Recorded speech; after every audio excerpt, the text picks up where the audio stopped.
जंगल में एक बहुत ही प्यारी और मेहनती और दिल की साफ टुनटुनी चिड़िया रहती थी। उसके 5 प्यारे प्यारे बच्चे थे, चुन्नू, मुन्नू, गुड्डू, बबलू और सुनहरी। सभी बच्चे अपनी माँ से बहुत प्यार करते थे। टुनटुनी सुबह बच्चों को जगाते हुए कहती है, उठो मेरे लालो, सूरज निकल आया है, चलो नाश्ता करते हैं और फिर जंगल में उड़ान भरने चलते हैं।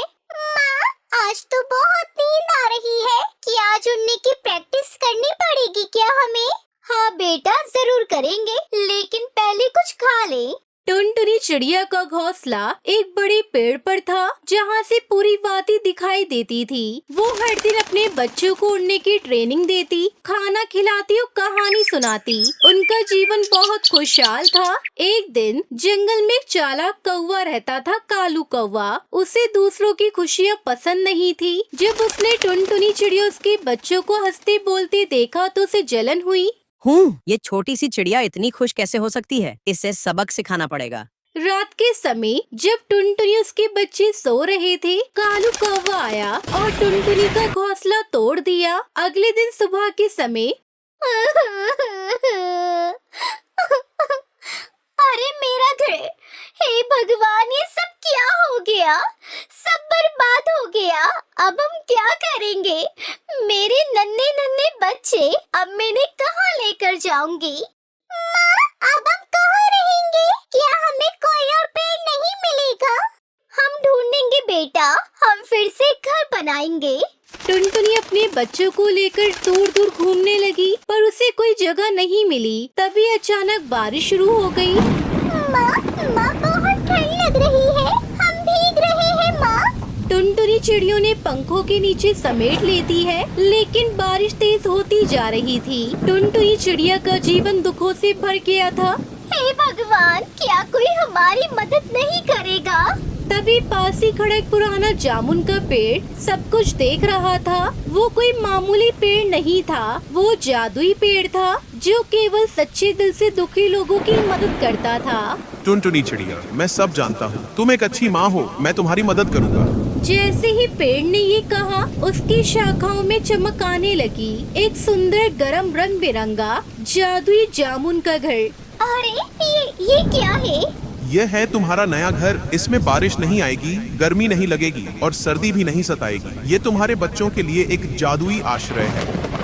माँ, देखो ये कितना सुंदर जामुन का घर है। क्या हम इसमें रह सकते हैं मम्मा? बिल्कुल बेटा, ये हमारा जामुन का घर है। धन्यवाद जामुन के पेड़। बस एक बात याद रखना, अपने दिल की अच्छाई को कभी खोना मत। टुनटुनी चिड़िया उसके 5 बच्चों ने उस जादुई घर में रहना शुरू किया। वो फिर से खुशी से रहने लगी, लेकिन अब पहले से ज्यादा समझदार, मजबूत हो गए थे। कालू कौवे को जब ये बात पता चली तो वो भी पछताया और एक दिन टुनटुनी से माफी मांगने आया। माफ कर दो टुनटुनी चिड़िया, मुझसे गलती हो गई। जो सच्चे मन से माफी मांगता है उसे माफ करना चाहिए। टुनटुनी उसके बच्चे अब जादुई जामुन के घर में रहने लगे थे। घर के अंदर बहुत सी विशेषताएं थी। दीवारें चमकीली थी, रात को तारे खुद झिलमिलाते थे और घर के अंदर हमेशा हल्की सी खुशबू आती थी। बच्चों को ये घर बहुत पसंद आया। माँ, ये घर तो जैसे परियों का हो। माँ, हम क्या अब यहाँ हमेशा रहेंगे? हाँ मेरे प्यारे बच्चों, अब यही हमारा घर है, लेकिन हमें पेड़ का धन्यवाद करना चाहिए। धन्यवाद जामुन पेड़ अंकल। खुश रहो बच्चों, बस हमेशा सच्चाई और अच्छाई पर चलना। अब टुनटुनी चिड़िया के दिन फिर से खुशहाल हो गए। वो हर सुबह अपने बच्चों को उड़ने की ट्रेनिंग देती, उन्हें जंगल के किस्से सुनाती और जामुन के पेड़ की छांव में खेलती। एक दिन कालू कौवा फिर से उसी इलाके में उड़ता उड़ता आया। उसे टुनटुनी चिड़िया का नया चमचमाता घर दिखाई दिया। उसके अंदर का लालच फिर से जाग उठा। ये क्या? इस चिड़िया के पास अब तो पहले से भी अच्छा घर है। अरे ये तो जादुई लगता है। लेकिन तभी जादू जामुन के पेड़ ने अपनी शाखाओं से कालू कौवे को बहुत मारा। उसे अपनी गलती का एहसास हो गया। अगले दिन कालू धीरे धीरे टुनटुनी के घर के पास आया। बच्चों ने उसे देखा तो वो डर गए। माँ देखो, कालू फिर से आया है। डरने की बात नहीं है बच्चों, पहले देखते हैं वो क्या चाहता है। टुनटुनी चिड़िया, क्या मैं कुछ कह सकता हूँ? बोलो कालू, क्या बात है? मुझे अपनी गलती का एहसास हो गया है। मैंने तुम्हारा घर तोड़कर बहुत गलत किया। तुम सब बहुत अच्छे हो और अब जब मैंने तुम्हारा नया घर देखा तो मुझे अपनी जलन पर शर्म आई। माफ कर दो। कुछ देर तक सन्नाटा छाया रहा। जो अपनी गलती माने और सच्चे दिल से माफी मांगे उसे माफ कर देना चाहिए। सच में माँ, क्या आप इन्हें माफ कर रही हो? हाँ बच्चों, क्योंकि हमें नफरत से नहीं प्यार से जीतना चाहिए। बहुत अच्छा किया टुनटुनी चिड़िया, यही सच्ची शक्ति है माफ करना। धन्यवाद। क्या मैं कभी कभी यहाँ आ सकता हूँ? बिल्कुल, लेकिन अब हमेशा अच्छाई का साथ देना, यही हमारी दुनिया को सुंदर बनाएगा। अगले कई दिन कालू अब टुनटुनी और बच्चों का अच्छा दोस्त बन गया। वो बच्चों को मजेदार कहानियाँ सुनाता, उड़ान की तरकीबें सिखाता और टुनटुनी के लिए फल लाता। अब तो कालू अंकल हमारे हीरो है मम्मा। हीरो वही होता है जो अपनी गलतियाँ माने और उन्हें सुधारे। फिर टुनटुनी चिड़िया आराम से अपने बच्चों के साथ खुशी खुशी अपने जादुई जामुन के घर में रहने लगी।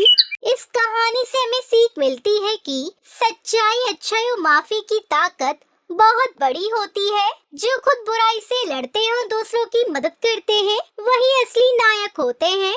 मनाली में एक बहुत बड़ा गांव था।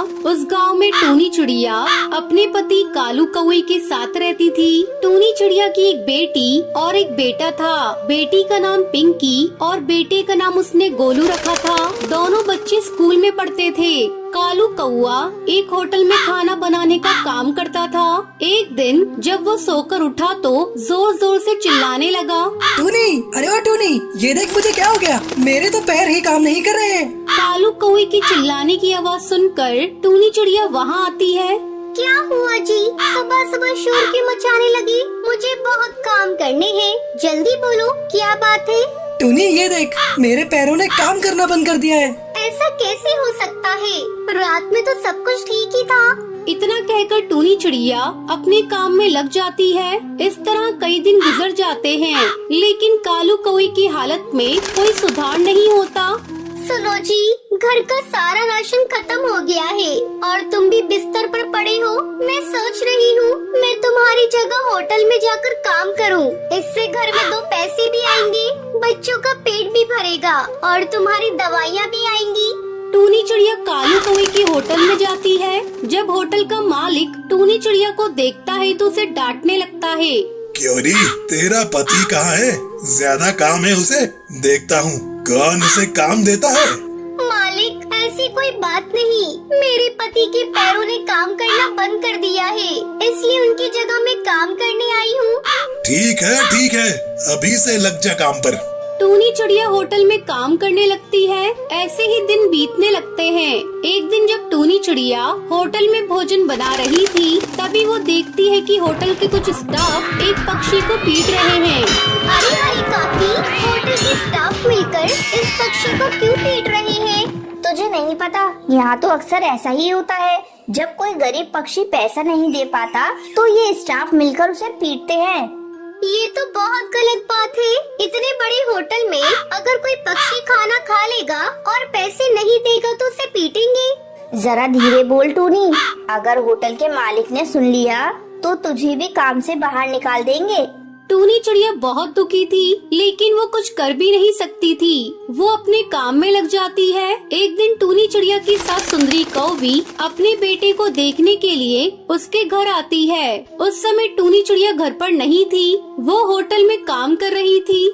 क्यों रे, तुझे इस हाल में छोड़कर तेरी पत्नी कहाँ गुलछर्रे उड़ा रही है? इस हाल में उसे तेरे पास होना चाहिए और वो इधर उधर घूम रही है। तुम मेरी पत्नी को इस तरह क्यों बोल रही हो माँ? आज टूनी की वजह से ही ये घर चल रहा है। मेरी जगह वो होटल में काम करती है। तुझे तो पता है हमारे घर की बहुएं बाहर जाकर काम नहीं करती, फिर तूने कैसे उसे बाहर जाकर काम करने की इजाजत दे दी? आने दे, आज मैं उससे बात करती हूँ। फिर टूनी चिड़िया घर आती है, तभी उसकी सास उस पर चिल्लाने लगती है। बहू, अगर तुझे बाहर काम ही करना था तो पहले मुझसे तो पूछ लिया होता। मैं तुझे सलाह दे देती कि तुझे क्या करना है। दूसरे की गुलामी करने से अच्छा है तू अपना कोई काम धंधा शुरू कर दे, इससे तेरा घर परिवार अच्छे से चलता रहेगा। लेकिन माँ जी, मैं ऐसा कौन सा काम करूँ? मुझे तो कुछ समझ में नहीं आता। तुझे याद है ना, जब मैं अपने बेटे के लिए तुझे देखने गई थी तो तूने मुझे मोमोज बनाकर खिलाया था, बड़े स्वादिष्ट बने थे।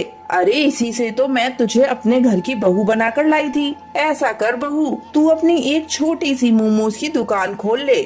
आप बिल्कुल ठीक कह रही हैं माँ जी। मैं कल ही मोमोज की छोटी सी दुकान खोल लेती हूँ।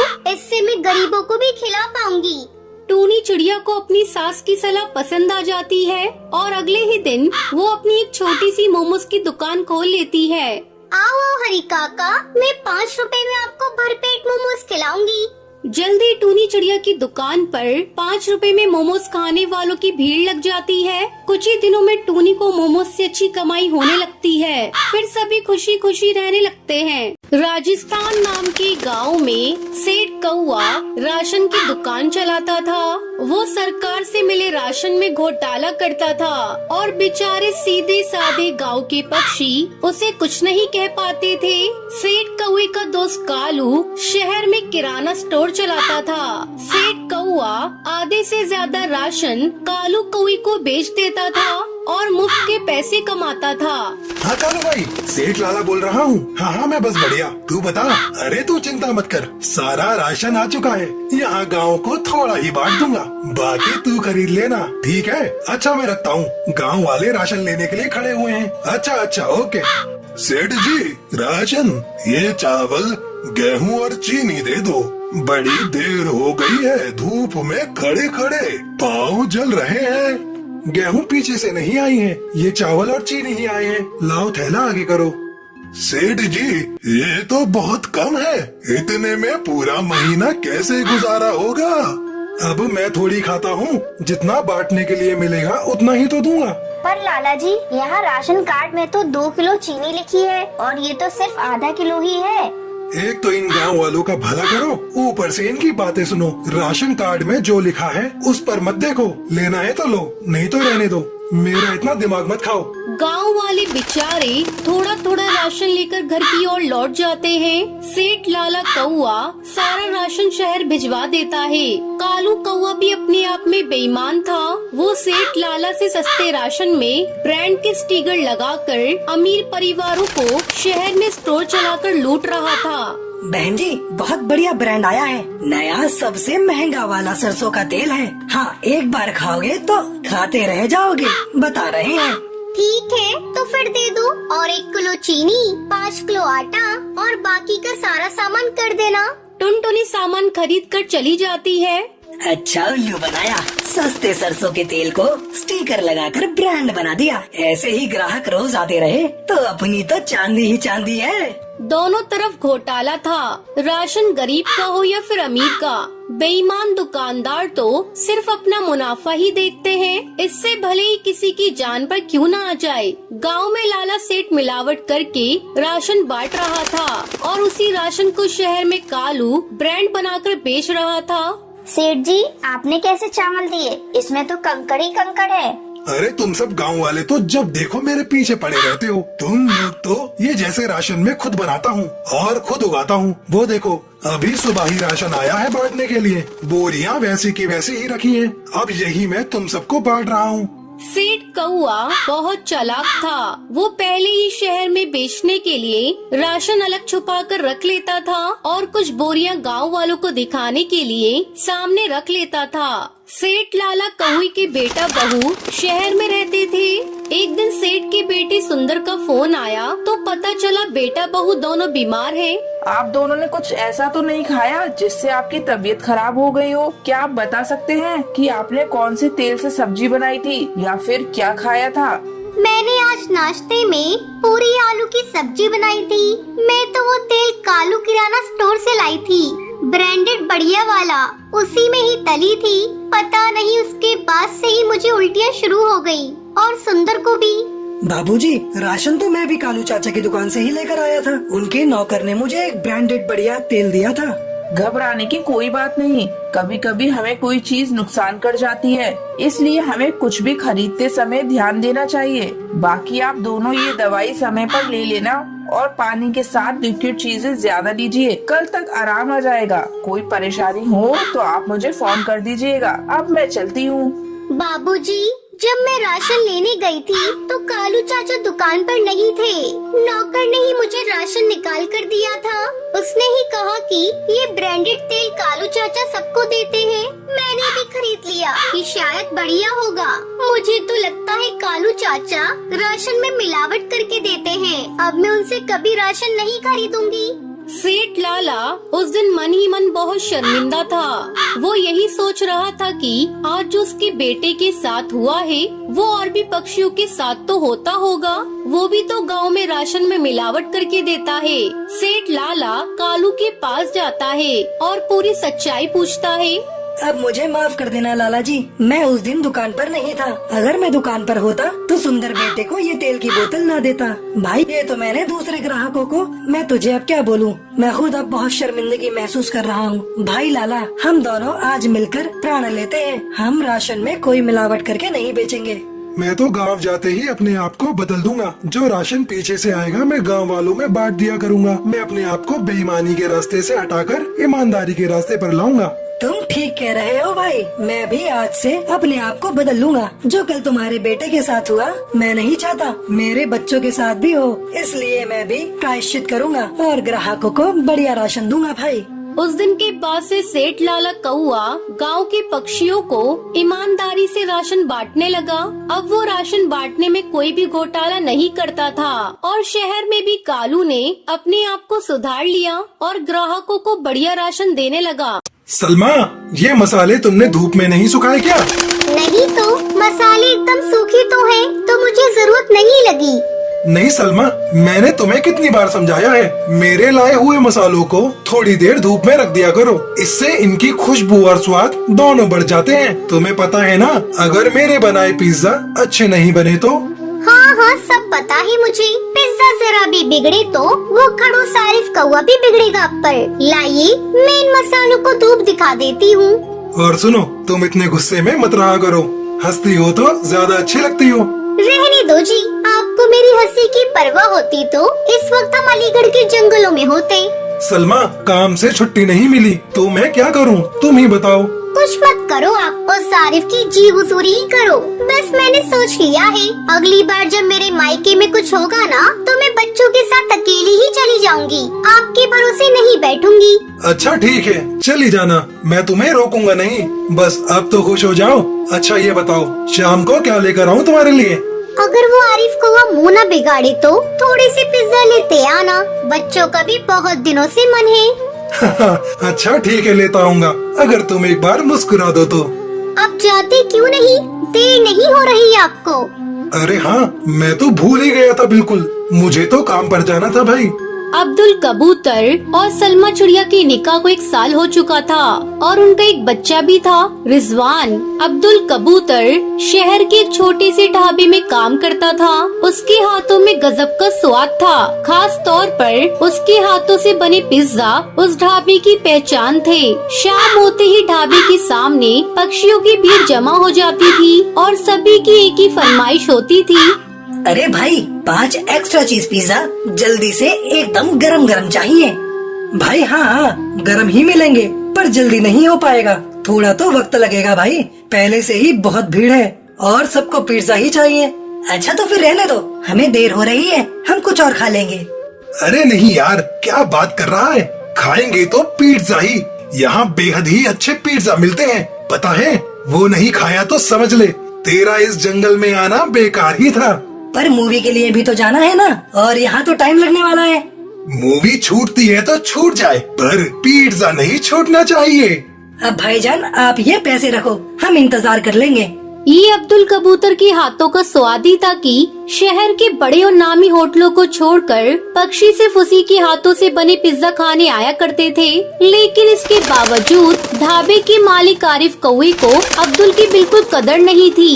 ए अब्दुल, इतना वक्त क्यों लग रहा है तुझे?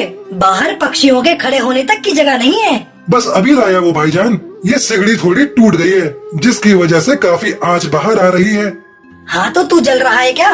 फालतू के बहाने मत बना और फटाफट पिज्जा बना कर ला, सिगड़ी अभी खूब चलेगी। मुझे ये बिल्कुल ठीक दिख रही है। आरिफ कौवा हमेशा अब्दुल कबूतर से ऐसे ही बात किया करता था।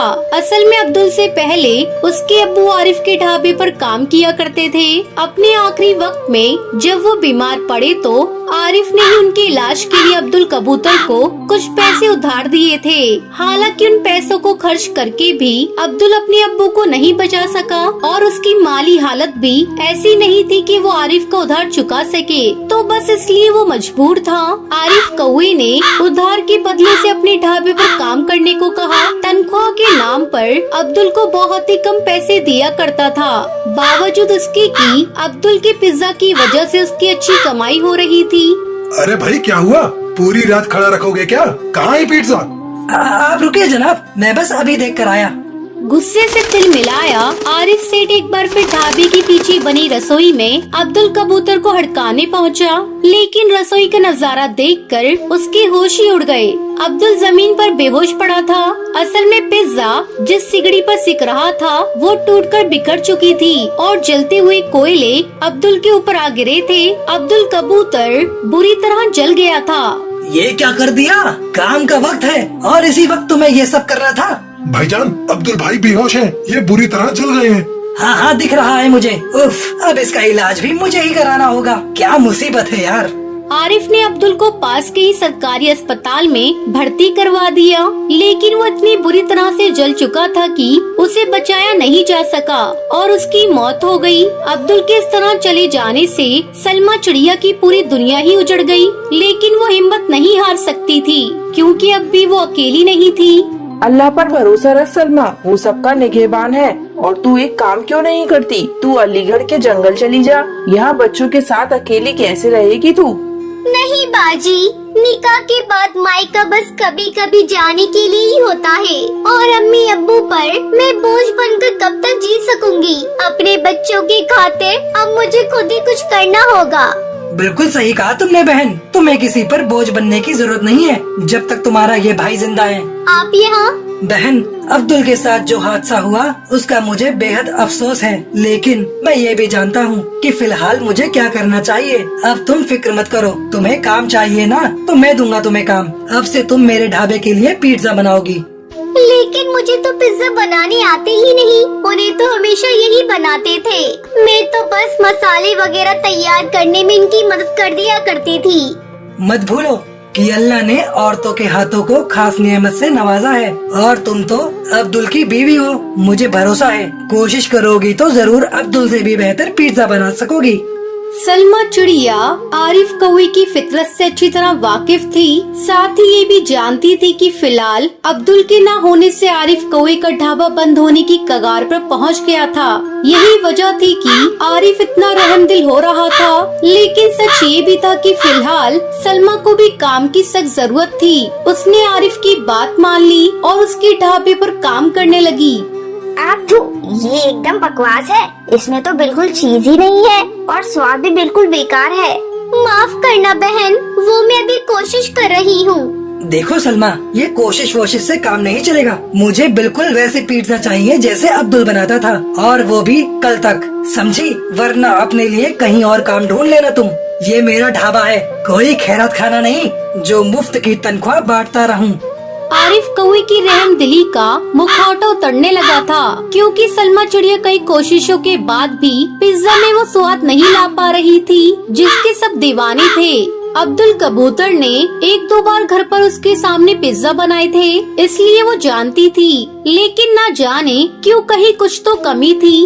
अम्मी, ये मसाले इन्हें बाहर धूप में रख दो क्या? अब्बा वो हर बार ऐसे ही करने को कहते थे ना। अरे हाँ, वो ऐसा ही करते थे और कहते भी थे मसालों को धूप दिखाने से स्वाद और खुशबू दोनों आते हैं। सलमा चिड़िया की परेशानी का हल बस इतना सा ही था। उसने पिज्जा में डाले जाने वाले सभी मसालों को अच्छे से धूप में सुखाए और फिर पिज्जा बनाए। इस बार सब बढ़िया रहा और आखिरकार सलमा ने अब्दुल कबूतर जैसा पिज्जा बना ही लिया। आरिफ का ढाबा एक बार चल निकला। कुछ ही दिनों में पहले की तरह भीड़ जमा होने लगी, लेकिन फिर भी अब सब कुछ पहले जैसा नहीं था। भाईजान, रसोई बहुत छोटी है, एक खिड़की भी नहीं है यहाँ से धुआं निकल सके और ये सिगड़ी भी थोड़ी बड़ी होनी चाहिए ताकि कम समय में ज्यादा पिज्जा बन सके। और हाँ, एक बात और मुझे लगता है कि मेरे काम और मेरी मेहनत के हिसाब से मेरी तनख्वाह भी बहुत कम है। क्या? 1 मिनट, तेरा दिमाग तो ठीक है ना सलमा? है तुझे पता भी है तू किसके सामने इतना मुंह चला रही है? लगता है अब्दुल ने तुझे कभी मेरे मिजाज के बारे में नहीं बताया। देख मेरी बात सुन, जो है जैसा है सब कुछ वैसा ही रहेगा। तुझे काम करना है तो कर, वरना मैं कहीं और काम देख लूं। वैसे मुझे भी अब यही सही लगता है। आप मेरा हिसाब कर दीजिए और अपने लिए कोई नया खानसामा भी ढूंढ लीजिए। तेरी इतनी हिम्मत! भूल गई मैंने ही तुझ पर तरस खाकर तुझे काम दिया और तू मेरा काम छोड़ने की बात कर रही है। मत भूल कि तेरे खानदान पर कर्जा है मेरा और इसलिए तुझे भी अब्दुल की तरह मेरे यहाँ पर काम करते रहना होगा, और वो भी मेरी शर्तों पर, समझी? नहीं, अब समझना मुझे नहीं बल्कि तुम्हें होगा। मेरे शौहर बहुत सीधे कबूतर थे और इसलिए तुम उनका फायदा उठाते रहे और मुझे यहाँ आकर ही पता चला कि असल में तुम ही उनकी मौत के जिम्मेदार हो। तुमने वो टूटी सिगड़ी सही वक्त पर बदलवा दी होती तो मेरे शौहर आज जिंदा होते। तो बात ये है कि तुम्हारा कर्जा तो गया भाड़ में। अगर सीधी तरह से मेरे बकाई पैसे मुझे नहीं दिए तो मैं यहाँ से सीधे पुलिस के पास जाऊंगी, समझे?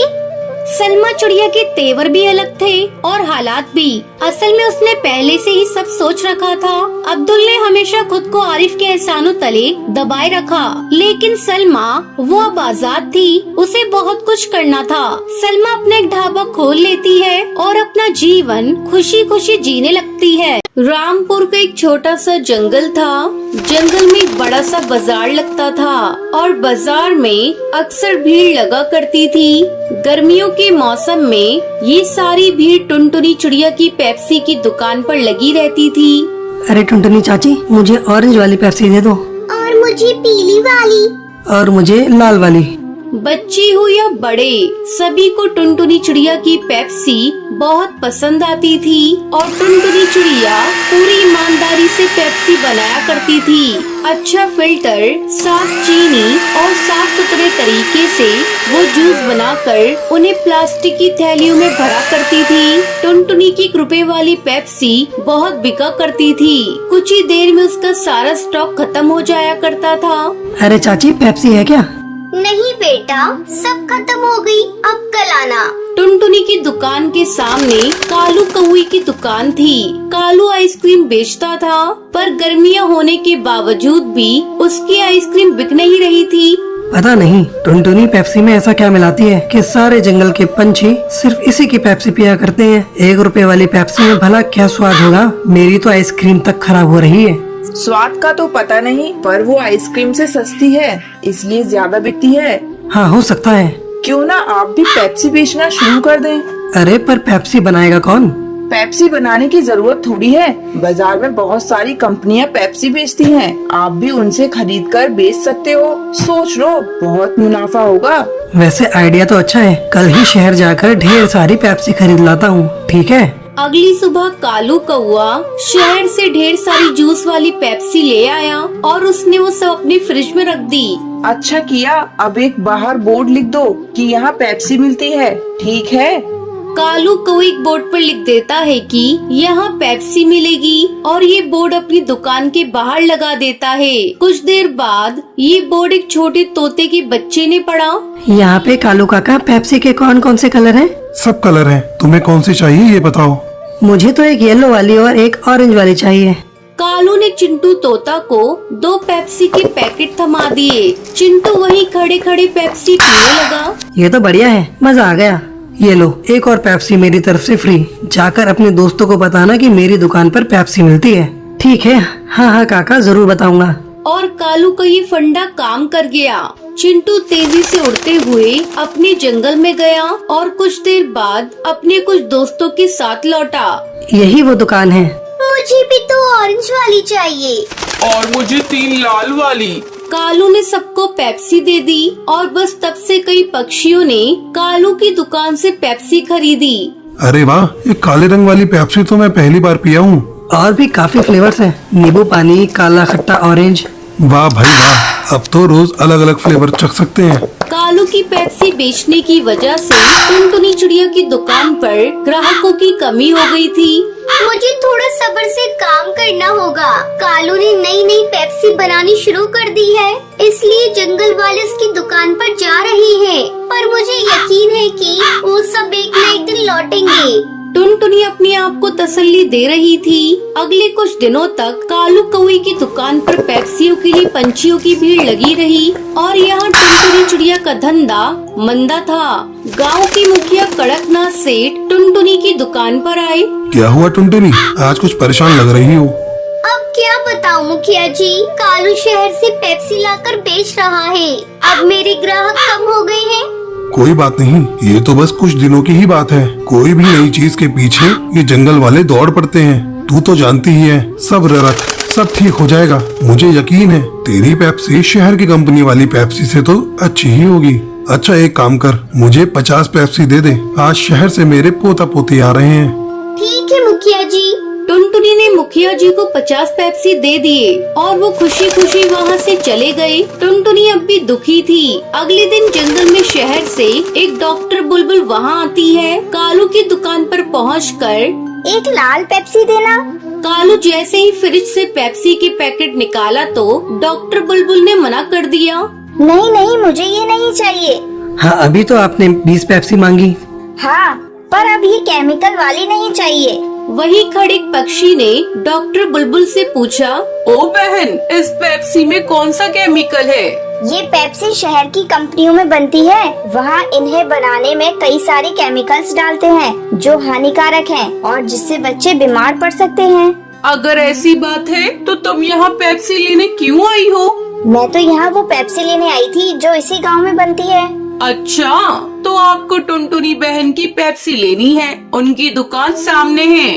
डॉक्टर बुलबुल वहाँ से चली गई, पर आसपास के पक्षी शहर की केमिकल वाली पेप्सी की बातें करने लगे। केमिकल वाली पेप्सी की बात जंगल में आग की तरह फैल गई और सारे माता पिता ने अपने बच्चों को कालू कौवे की दुकान से पेप्सी लेने से मना कर दिया। आज से कालू काका की दुकान से पेप्सी मत लेना। क्यों माँ? क्योंकि उसमें ढेर सारे केमिकल हैं। तेरी तबीयत खराब हो जाएगी, फिर तुझे सुई लगेगी। ना बाबा ना, मुझे नहीं लगवानी सुई।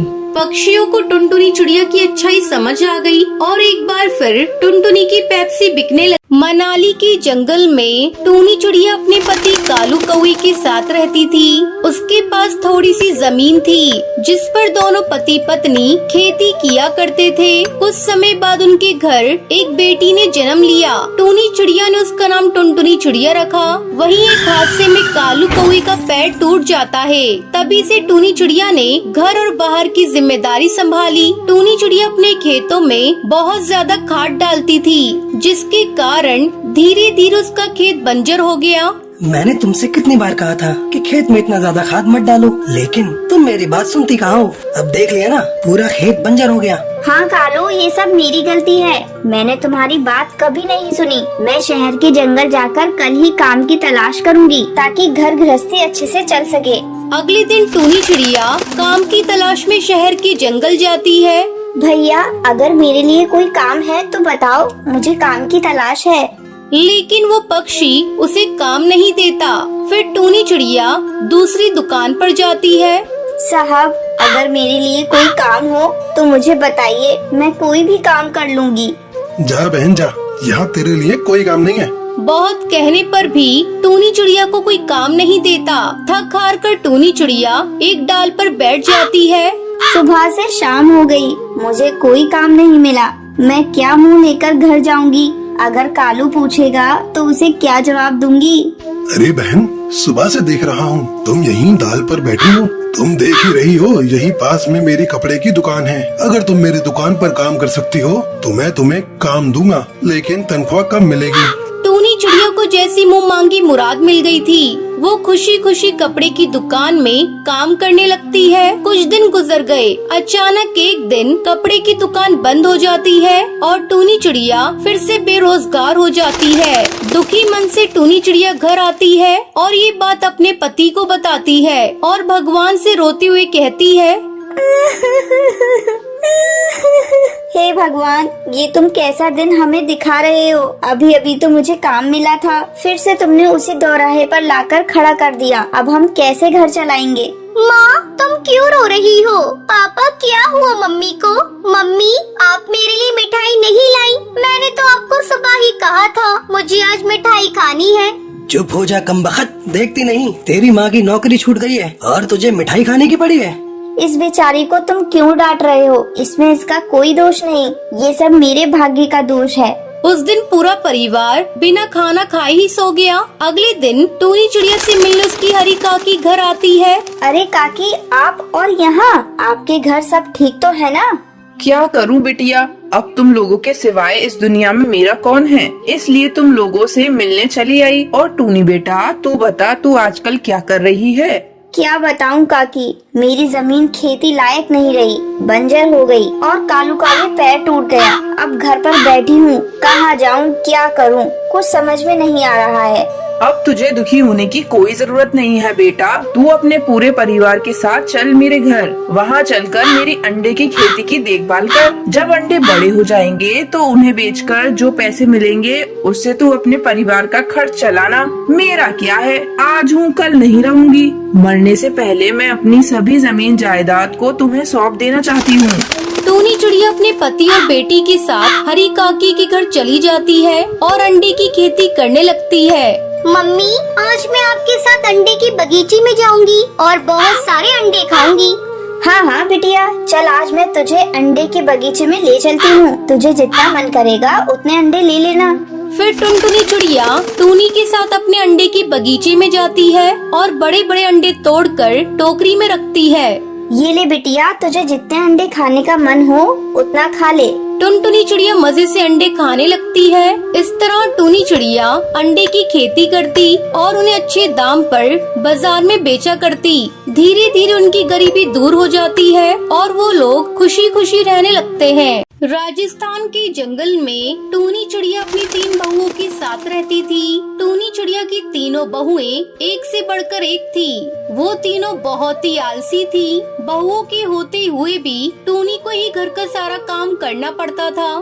क्या करूं, 3 बहुओं के होते हुए भी मुझे ही घर का सारा काम करना पड़ता है। कुछ दिनों बाद करवा चौथ का त्योहार आने वाला था। एक दिन टूनी चिड़िया अपनी तीनों बहुओं को अपने पास बुलाती है। आओ आओ मेरी बहुओं, मुझे तुम तीनों को कुछ देना है। ये सुनकर तीनों बहुएं खुश हो जाती हैं। ये माँ जी हम लोगों को क्या देने वाली है? लगता है कुछ खाने की चीजें देंगी।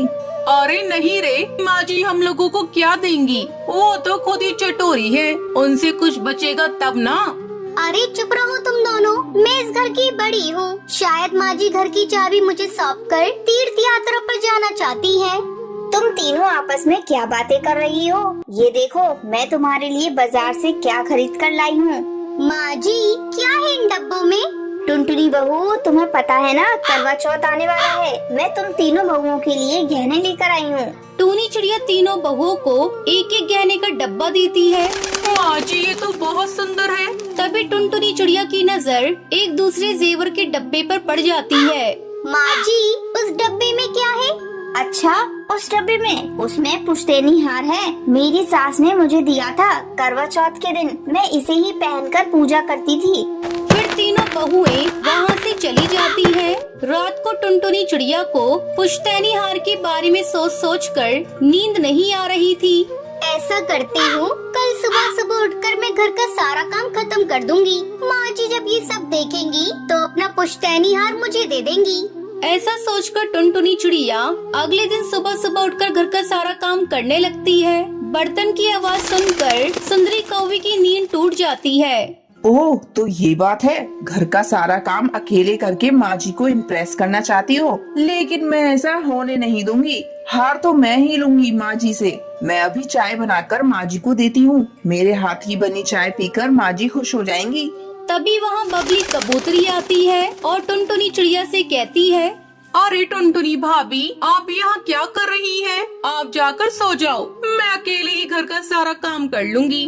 नहीं, मैं भी तुम्हारे साथ काम में लग जाती हूँ ताकि तुम्हारा काम आसान हो जाएगा। पहले मैं माँ जी को चाय बनाकर दे देती हूँ। सुंदरी चाय बनाने लगती है। माँ जी, ये लीजिए अदरक वाली चाय। मैंने आज आपके लिए चाय बनाई है, पीकर बताइए कैसी बनी है।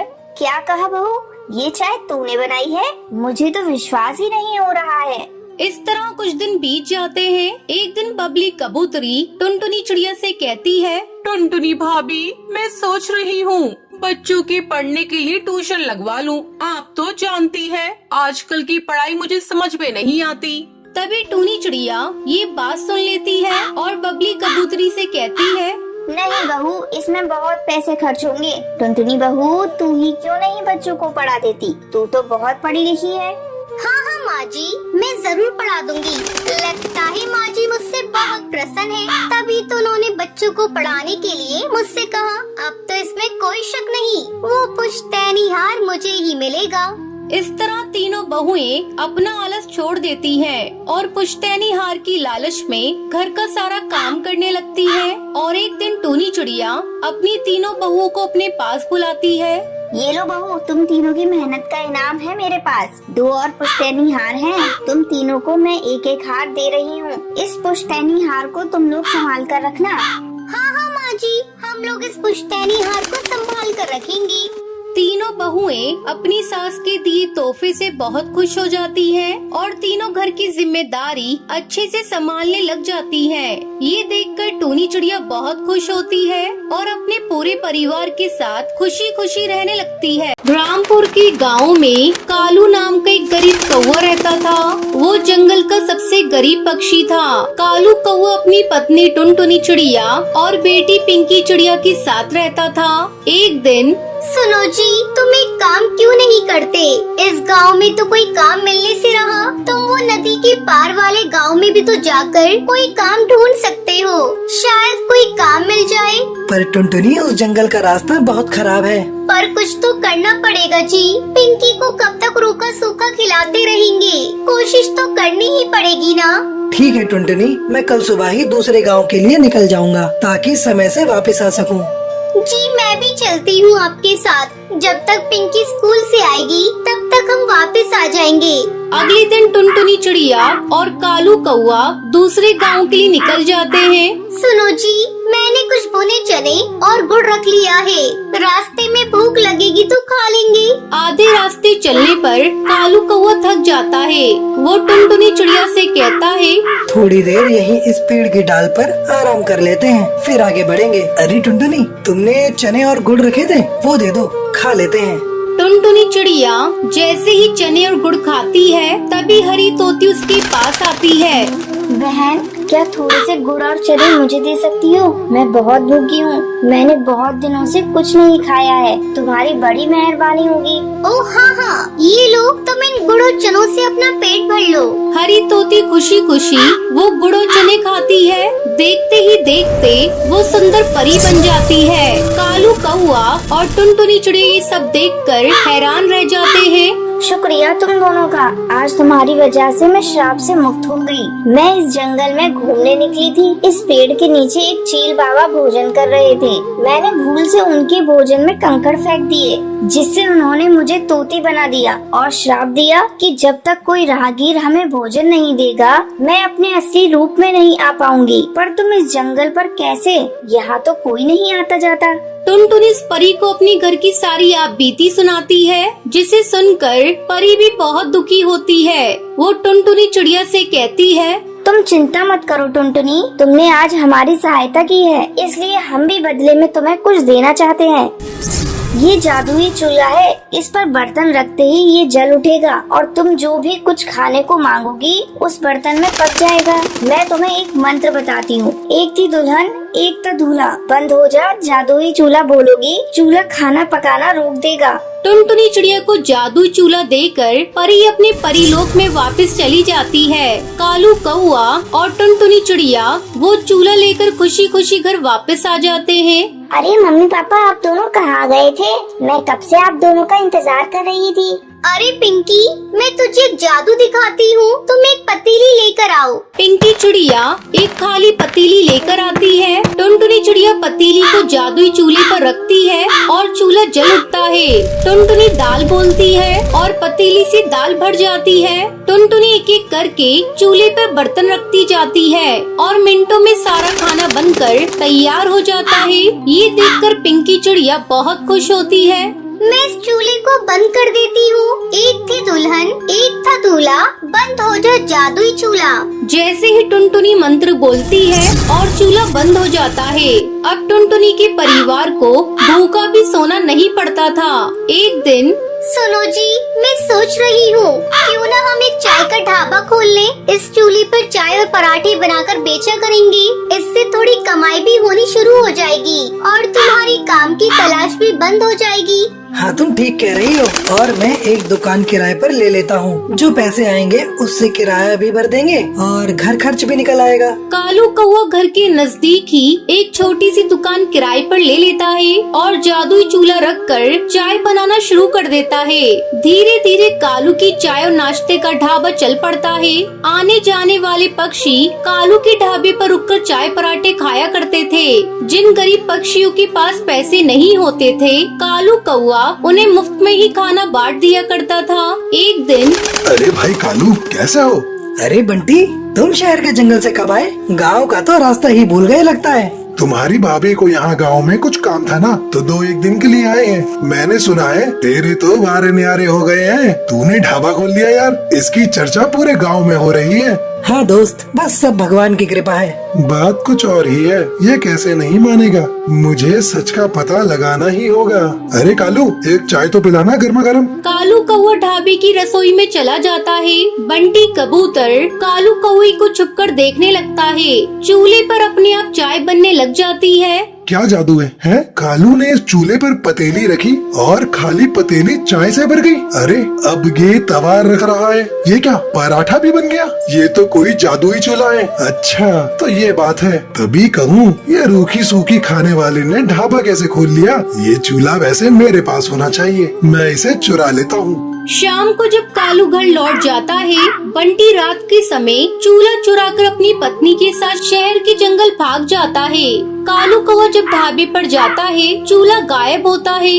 अरे अरे टुनटुनी, ए टुनटुनी, अरे हमारा जादुई चूल्हा चोरी हो गया है। अब हम क्या करेंगे? कैसे पैसे कमाएंगे?